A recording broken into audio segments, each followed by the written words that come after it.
बिस्मिल्लाहिर्रहमानिर्रहीम। अस्सलाम वालेकुम।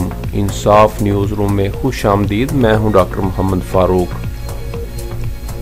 एक अहम खबर के साथ हाजिर हूं। हमारे नुमाइंदा अनायतुल्लाह जमकलेर की रिपोर्ट शामिल करते हैं मंडी बहाउद्दीन से, जहां थाना मियाना गोंदल के नवाही इलाके चक नंबर 29 में बाअसर अफराद ने कुछ अर्सा कबल एक नौजवान को अगवा किया, इस पर बुरी तरह तशद्दुद किया और तशद्दुद करते हुए इसकी वीडियो भी बना ली और बाद अज़ां इस वीडियो को सोशल मीडिया पर अपलोड कर दिया गया।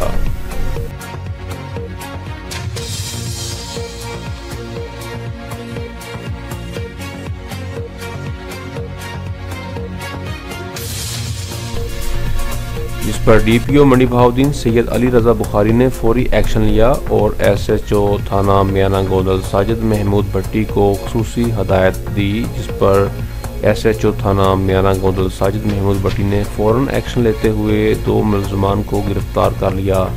बाकी मुलजमान की तलाश जारी है। तशद्दुदशुदा नौजवान के वालिद की मदयत में थाना मियाना गोंदल ने असर अफराद के खिलाफ मुकदमा दर्ज कर लिया, जिनमें अली रजा वल्द अहमद खान कौम बाजवा सकना चक 29, वहीद वल्द अकबर कौम मंगन चक नंबर 29, मोहम्मद बूटा वल्द फ़तेह मोहम्मद कौम औरा, मुदस्सर इकबाल इफ्तिहार अहमद पिसरान मुमताज़ मोना डिपू, अमीर हमजा वल्द नासर कौम जट, शहजाद अहमद वल्द पोला गुजरात और 3 अदद नामालूम अफराद शामिल हैं।